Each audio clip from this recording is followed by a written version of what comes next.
Welcome to the session on engineering graphics. In today's session, we are going to solve one problem on development of cylinder. The problem statement given here is a cylinder of diameter 60 mm and height 70 mm is resting on HP with its base. It is cut by a cutting plane perpendicular to VP and inclined at 45 degrees to axis and bisecting it. Draw the development of the remaining portion of the solid. So to solve this problem, we have to start with the orthographic projection of the cylinder with the base resting on HP. So first we have drawn the XY line. So this is X, and this is Y. Then we have got VP, we have got HP here. Then the top view of the cylinder will be a diameter of 60. So diameter of 60, you will be getting the circle. Then you can divide this circle into 8 equal parts. So you know the method to divide the circle into 8 equal parts. If you are doing it using software, you have this method. Finish it, you have got the circle divided into 8 equal parts. So if you name this as A, B, C, D, E, F, G and H. So these are the points on the circumference of the base of the cylinder. Then the axis they have given. Okay, so axis we are going to get. So axis is 70 mm they have given.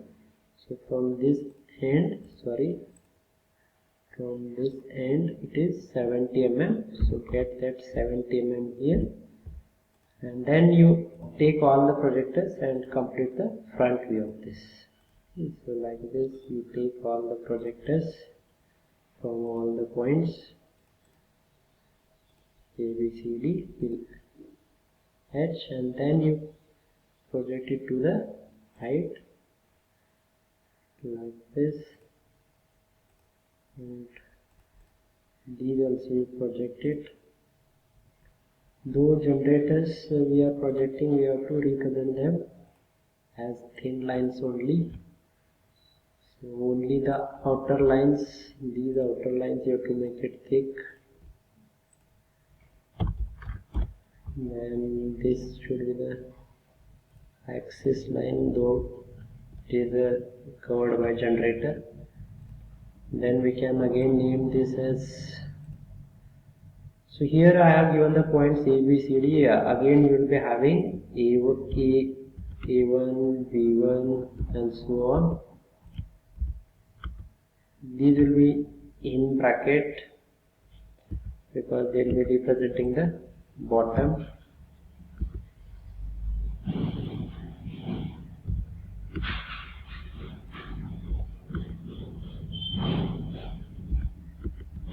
And then at the center you will be having O1. Okay, so this A1, B1, C1, D1 and O1, all these points you can show it in bracket. So here again if you start marking, this would be A1 dash, this would be B1 dash in bracket, H1 dash. Then here you will be having C1 dash in bracket, O1 dash, then in bracket G1 dash. Then here you will be having D1 dash in bracket F1 dash, and the last point should be E1 dash like this. So similarly you will be having the A dash. Okay, so as these points are going to get cut here, so there is no need to show them.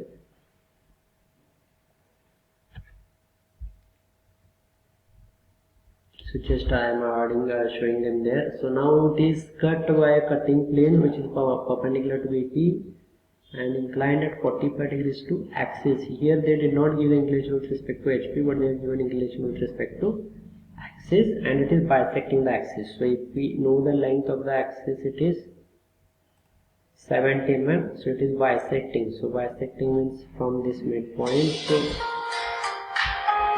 So for bisecting we have to get this.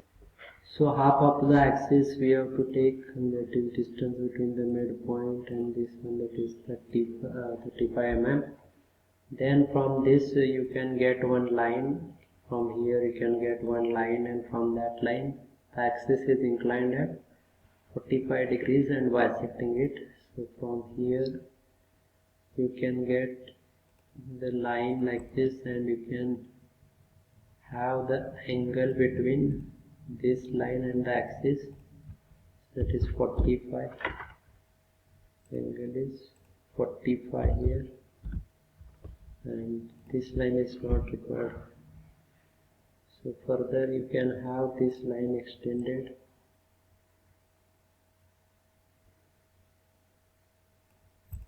and you can further extend this line on the other side like this. So this is the inclination of the cutting plane. So you can show it as a cutting plane. You can make the ends thick.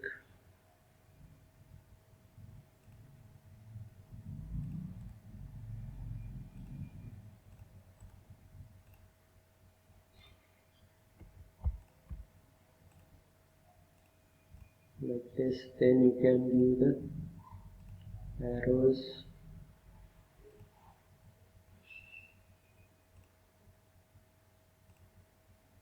And then you can use the naming for this plane as SS. By default it is given as SS.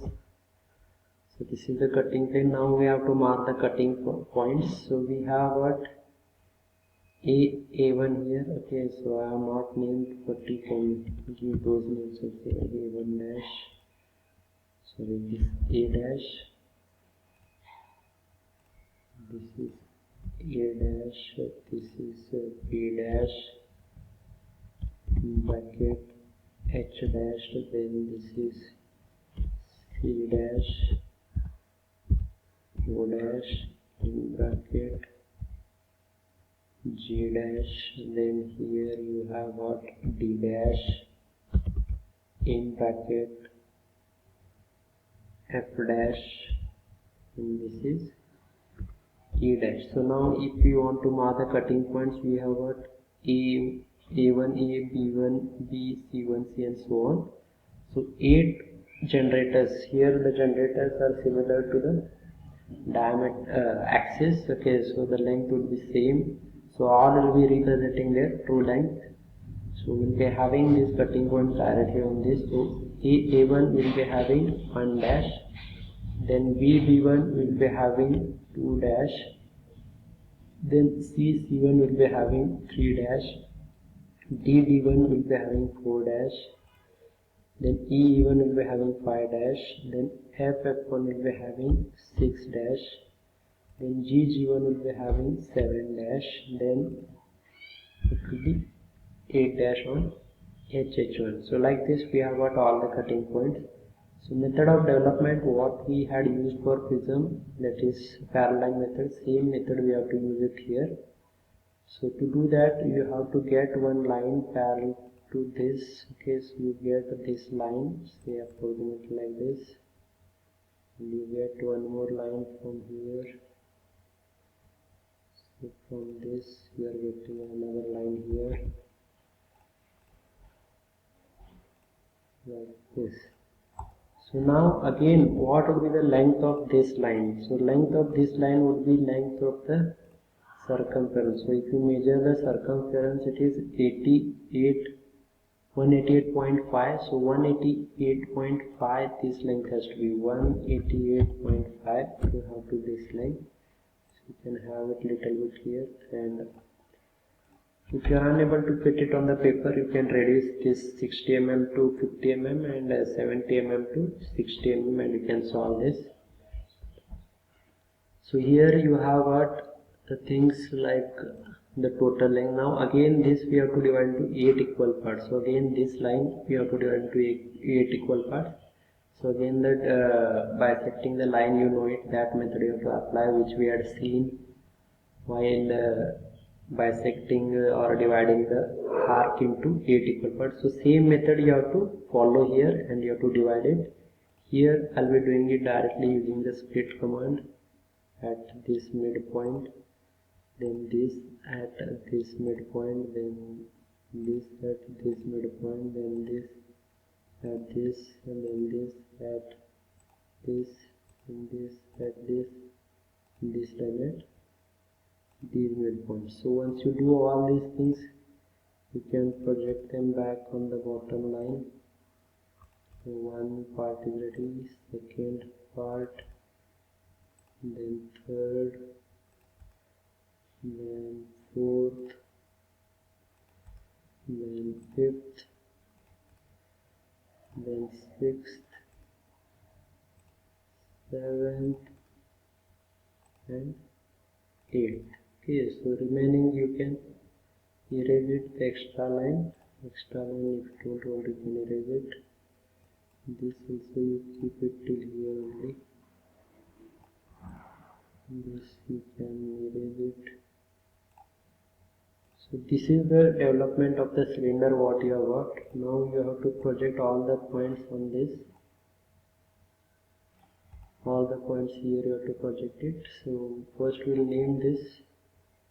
So this is A, this is B, C, D, E, F, G, H, and back to A. So here, here you will be having A1, B1, C1, D1. So if you want to show that A1, B1, C1, D1, E1, 1, G1, H1, and A1, and here you will be having A, B, C, D, E, F, G, H, and back to A. So now you have got all these edges. Now you have to project all these points directly. Okay, so here from this intersection, if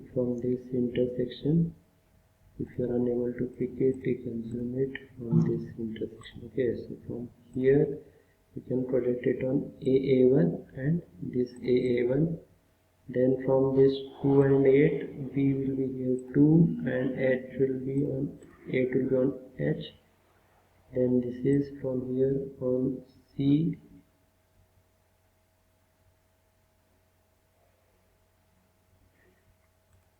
So it has moved a little bit. So just project it from here to here. C, okay, trim it. Then you project it to 7. This is for 3 point, 7 will be on G. Project it here. Then from this 4 on D and 6 on F, and this 5 will be on E. So like this you have got all the points. You can name them. So this would be 1, this would be 2, this would be 3, this would be 4, this would be 5, 6, 7, 8, and back to 1. So once you do this, you have to connect all these points using the curve command.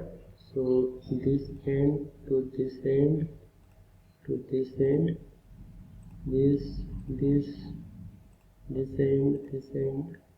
end, and this end.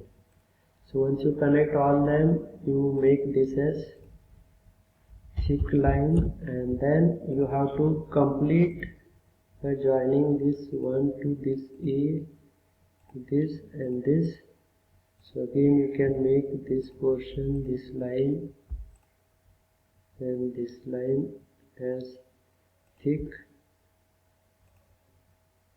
0.4. So this would be the development of the cylinder. Okay, so this is the development. You will not be darkening the in between edges here.